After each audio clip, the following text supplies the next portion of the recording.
Hey guys, well, I had originally planned for this video to show me assembling my AR15 lower that I just got. I sent away to Palmetto State Armory, and as you can see, this is a lower parts kit. It's empty, and the reason is I went ahead and assembled it off camera. I started trying to assemble this lower, and I didn't really know what I was doing, and I had seen some videos, and there are some great videos out there, but nothing's like doing it yourself. And I had a few issues with mine, so I did get it built. I ordered the lower parts kit from Palmetto State Armory. It included a Magpul STR stock, the Magpul MOE hand grip, and the trigger guard. And all this came in one kit together. And the only issue that I had was, here it is. The only issue that I had with my order was they didn't include the castle nut or this latch plate. I sent them an email and they got that to me within, I don't know, a few days. But apparently they're very busy because I had to wait 2 weeks to get my lower receiver. And I have ordered my upper from them too, and it's like a 15-day wait, business day wait for that. So hopefully when I get all that together, I'll make another video and show the completed rifle.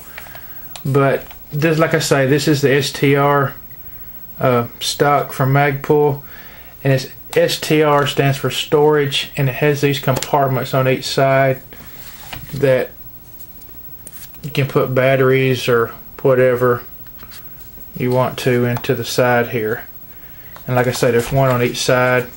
It provides a real nice cheek weld, and it's just a really nice piece. Now I went with the flat dark earth color because I just think that's pretty cool.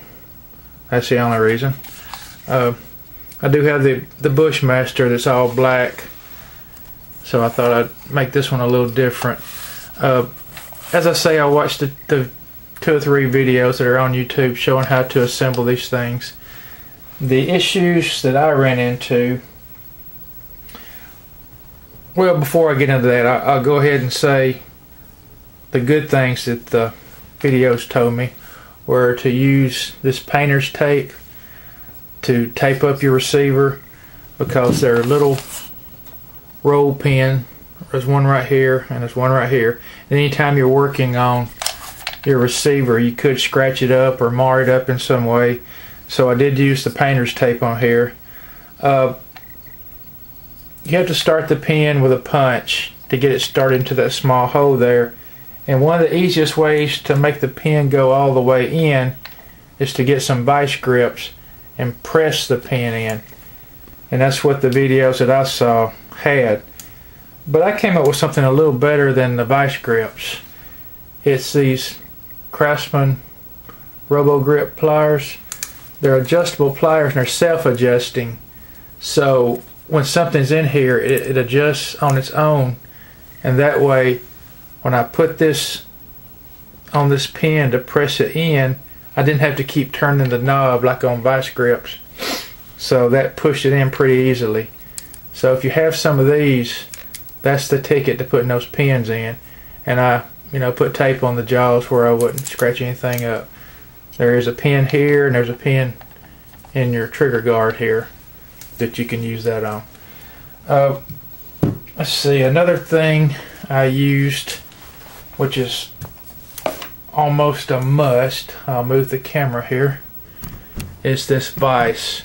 I brought this in from outside in my little work building, but you really need this to hold your receiver while you're working on it, installing the trigger and all that stuff. You really need something to hold it. And what I used was an old 20-round magazine that I had bought at a gun show, and I'd had some issues with it not locking back on the last round and all that stuff, so I just figured I would use it instead of buying one of those blocks, and you just put it on here, and then you can, you know, do what you got to do with that.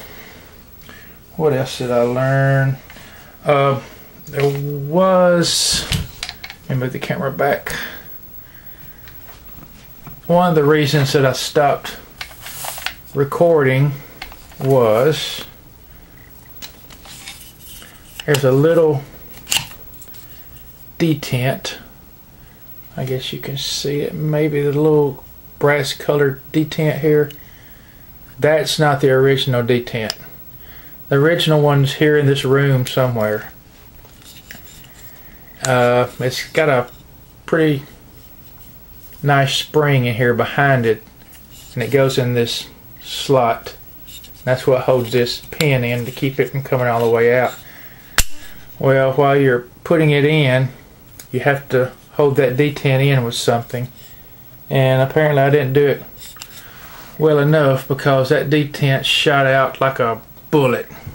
I have no idea where it went, so I had to go, and I was at the mercy of my local gun shop, the gunsmith there. Went back in the back room and found me a detent, but they also charged me $4.99 for that little detent, but whatever.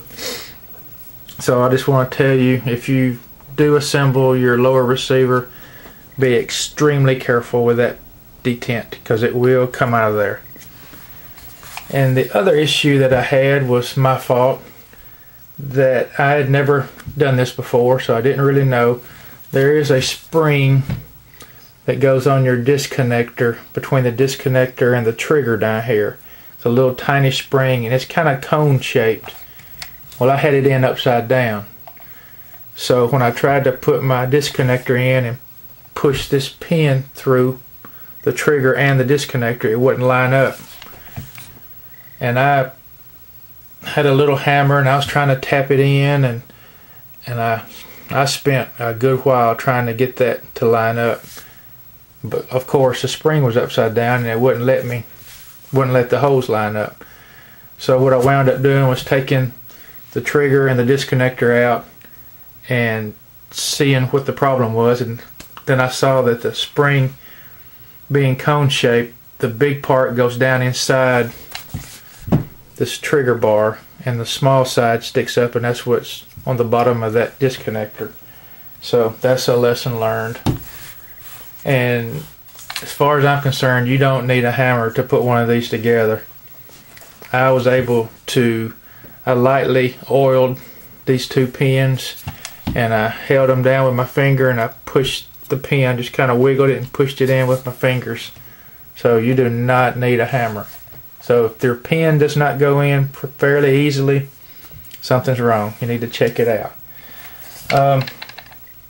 Let's see. I guess that's about all I've got about this right now.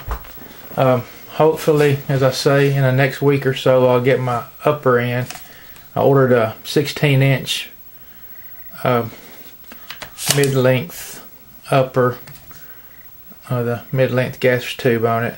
And it's also going to have the Magpul flat dark earth handguard on it.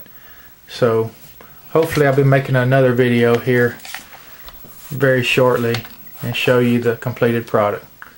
Thanks for watching, guys.